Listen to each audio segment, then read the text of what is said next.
नमस्कार दोस्तों, गीगल क्लासेस में आपका हार्दिक स्वागत है। हम कक्षा 10 का पहला जो चैप्टर है रियल नंबर मतलब वास्तविक संख्या के बारे में पढ़ेंगे और हम इस श्रृंखला को स्टार्ट कर रहे हैं, तो आप कंटिन्यू वीडियो देखें और लाइक एंड सब्सक्राइब भी करें। ठीक है, तो हमने इस चैप्टर को पढ़ने से पहले हमने 9th क्लास के अंदर ये चीजें पढ़ के आए हैं कि प्राकृत संख्या किसे कहते हैं। हम एक बार थोड़ा सा हल्का सा रिवीजन कर लेते हैं। प्राकृत संख्या, पूर्ण संख्या,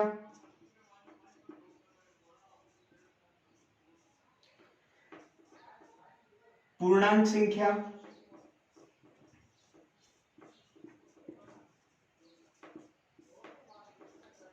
परिमेय संख्या,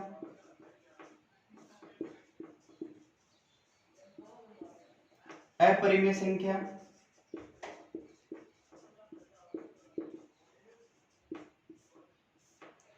वास्तविक संख्या। सबसे पहले हम देखते हैं प्राकृत संख्या किसे कहते हैं। नेचुरल नंबर, जिसे हम n से डिनोट करते हैं। ये संख्याएं क्या होती है, 1, 2, 3 से लेके प्लस में इनफाइनाइट तक की, जो अनंत तक की जो संख्या है वो कौन सी संख्या है, प्राकृत संख्या। प्राकृत संख्याओं में जब जीरो को ऐड करके लिखा जाता है 1, 0, 1, 2, 3 यहां से प्लस में इनफाइनाइट तक, वो नंबर हमारा कौन सा नंबर होता है, होल नंबर, जिसको हम किससे डिनोट करेंगे, W से, मतलब पूर्ण संख्या। पूर्णांक संख्या होती है वो इंटीजर नंबर होते हैं जिसको हम Z से डिनोट करते हैं। ये संख्याएं 0 से 1, 2, 3 प्लस में इनफाइनाइट और -1, -2 से माइनस में इनफाइनाइट तक की जो जितनी भी संख्या है वो सभी संख्या कौन सी है, पूर्णांक संख्या। परिमेय संख्या किसे कहते हैं, जिन संख्याओं को हम P/Q के फॉर्मेट में लिखते हैं। यहां पे हमारे पास P और जो Q है वो क्या है, पूर्णांक है। कौन सी संख्या है, पूर्णांक है, मतलब इंटीजर नंबर है। जबकि यहां पे जो Q है वो नॉट इक्वल टू 0 होना चाहिए। क्या होना चाहिए, नॉट इक्वल टू 0, मतलब यहाँ पे Q जो है वो हमारे पास 0 नहीं होना चाहिए। 0 के अलावा कुछ भी हो सकता है, 1, 2, 3, 4। अपरिमेय संख्या, देखो अपरिमेय संख्या क्या होती है, इनको P/Q के फॉर्मेट में तो लिख सकते हैं, जबकि यहाँ पे जो Q है ना वो क्या होगा, 0 होगा। ठीक है, और जितने भी जो परिमेय संख्या, जो परिमेय संख्या नहीं है, जैसे रूट की जो संख्या होती है वो परिमेय संख्या नहीं है, जैसे कि √2, √3, तो ये संख्या कौन सी है, ये कौन सी संख्या है, ये अपरिमेय संख्या है। वास्तविक संख्या, वास्तविक संख्या है जिनको हम रियल नंबर कहते हैं, R से डिनोट करते हैं। ठीक है, अब ये संख्याएं, वास्तविक संख्याएं कौन सी संख्या होगी, जितने भी हमने आज तक ये पहले की जो संख्याएं पढ़ी है इन सबको मिला के जो संख्याएं बनती है वो बनती है वास्तविक संख्याएं। मतलब यहां पे क्या कह सकते हैं कि परिमेय संख्याएं, परिमेय संख्या प्लस अपरिमेय संख्या, मतलब परिमेय संख्या और अपरिमेय संख्या को सबको सम्मिलित रूप से हम देखते हैं तो वो हमारे पास कौन सी संख्या कहलाती है, जितने भी नंबर है वो सारे के सारे कौन से नंबर है, वो वास्तविक संख्या। अब ये जो हमारे ये पहले के क्लास में हमने ये चीजें थोड़ी थोड़ी हम पढ़ के आए, बट आगे हम जो हमारा जो मेन टॉपिक है वो आज का होगा यूक्लिड विभाजन प्रमेय का। अब देखो यूक्लिड विभाजन प्रमेय का ये क्या है, अब हम इसे कुछ एग्जाम्पल के थ्रू समझते हैं।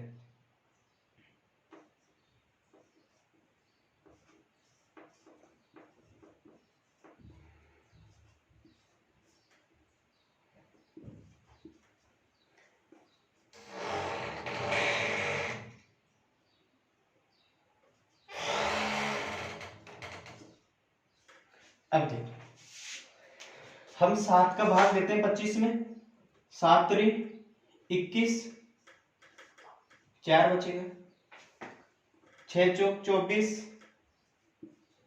कितना बचेगा 0, 0 टाइम यहाँ पे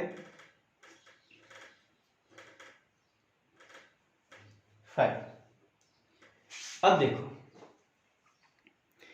यहां पे हम इनको कैसे लिखा, ऐसे लिख सकते हैं 25 बराबर 7 इंटू 3 प्लस 4। यहां पे नंबर को कैसे लिखेंगे 24 बराबर 6 इंटू 4 प्लस 0, 5 बराबर 6 इंटू 0 प्लस 5। देखो 7 3 21 और 4 25, मतलब यहाँ पे सॉल्यूशन करने के बाद 25 ही आएगा।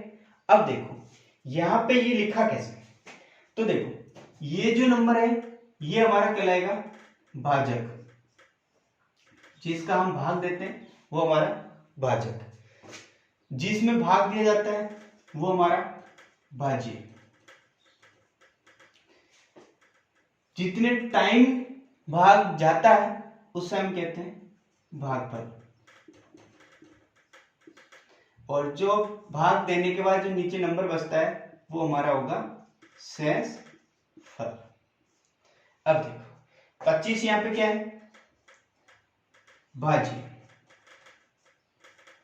7 क्या है यहां पे भाजक,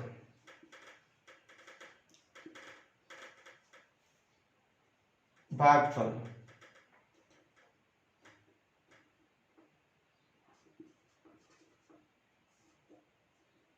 प्लस शेषफल। देखो हमने यही चीज लिखी है, 25 यहाँ पे भाज्य है, 7 से जिसमें हमने भाग दिया भाजक इंटू भागफल प्लस शेषफल। अब देखो इसको और हम क्या लिख सकते हैं, हम इसको किसी न किसी नंबर से डिनोट कर देते हैं। ठीक है, भाजक को हमने लिख दिया 20 है, भाज्य को हमने लिखा a से, भागफल होगा हमारा q, शेषफल होगा हमारा r। तब हम यहाँ पे क्या लिखेंगे a equals to b q plus r। अब देखो ये जो है लिखने का तरीका, यही हमारा एक क्या है यूक्लिड विभाजन प्रमेय का है। ठीक है, अब देखो हमारी जो बुक्स में यूक्लिड विभाजन जो प्रमेय का है जो लिख रखी है, मैं एक बार लिखता हूं। अब देखो यूक्लिड विभाजन जो प्रमेय का है वो क्या है, यदि a और b दो धनात्मक पूर्णांक है। अब देखो हमने पूर्णांक के बारे में देखा था, पूर्णांक इंटीजर नंबर, अब उसमें से इंटीजर नंबर धनात्मक और ऋणात्मक दोनों होते हैं, जबकि हमारे को कौन से लेने धनात्मक पूर्णांक। तो दो ऐसी अद्वितीय पूर्ण संख्याएं q और r इस प्रकार विद्यमान होगी। देखो हमने ये जो एग्जांपल लिए थे, अब जो हमने पहले एग्जांपल लिखे थे वो यही थे कि 7 में 25 का भाग दिया 3 बार गया और यहाँ पे 4। तो देखो हमने ऐसे लिखे थे। ठीक है, तो यहाँ पे देखो ये दो पूर्णांक a और b, हमने इसको a लिखा था, ये हमारा b था। तो दोनों कौन से पूर्णांक है, तो दो धनात्मक पूर्णांक है, a और b दोनों क्या है धनात्मक पूर्णांक। तब हमारे पास जो दो विद्यमान संख्या जो होगी वो पूर्ण संख्या होगी, मतलब यहाँ पे भी जो दो नंबर आएंगे वो कौन से नंबर आएंगे पूर्ण संख्याएं होगी। मतलब यहाँ पे देखो पूर्ण संख्या का मतलब क्या हो, पूर्ण संख्या का मतलब यहाँ पे देखो 0 आया है ना, तो इसका मतलब 0 पूर्ण संख्या है, तो यहाँ पे 0 भी हो सकता है। ठीक है, और 0 से बड़ी वैल्यू भी हो सकती है। तो हम कह सकते हैं तो पूर्ण संख्या 0 के अलावा कौन सी संख्या होती है, प्राकृत संख्या होती है 1 2 3 4 5 6। ठीक है, अब देखो यहाँ पे जो ये दे रखा है इसमें कि ये जो हमने अभी देखा था इसको लिखने का जो तरीका है, यहाँ पे देखो ये क्या है a, मतलब भाज्य, ये क्या है हमारे पास b, q और r। देखो यहाँ पे ये लिखा है शेषफल 0 है, r की जगह 0, भागफल हमारा 4 है, तो ये भागफल, ये हमारा भाजक और ये हमारा भाज्य। जो ये लिखने का तरीका है वही हमारा क्या है यूक्लिड विभाजन प्रमेय का। जबकि इसमें देखते हैं कि जो आर की वैल्यू है, देखो आर की वैल्यू बी से छोटी है, तो देखो आर की वैल्यू क्या होनी चाहिए, बी से छोटी होनी चाहिए। ये हमारा बी था, तो देखो आर की वैल्यू बी से छोटी है। यहां पे भी देखो आर की वैल्यू बी से छोटी है। दूसरे हम कह सकते हैं आर की वैल्यू 0 से बड़ी होगी और आर की वैल्यू 0 से बड़ी हो या 0 के बराबर होगी। तो देखो आर की वैल्यू है वो 0 से बड़ी होगी, तो ये देखो यहाँ पे जो 4 है तो ये क्या है, 0 से ज्यादा है। जबकि यहाँ पे देखो 0 है, तो इसका मतलब आर की वैल्यू कितनी हो सकती है, 0 भी हो सकती है। तो अब ये देखो ये जो है यहाँ पे हमारी ये पूरी यूक्लिड विभाजन जो प्रमेय का है वो समाप्त होती है। आप सभी को ये समझ में आया होगा। जिसको किसी भी तरह की कोई प्रॉब्लम है तो आप चैट बॉक्स में कमेंट करके बताएं और इस वीडियो को ज्यादा से ज्यादा लाइक एंड सब्सक्राइब करें और एक दूसरे को ज्यादा से ज्यादा भेजें।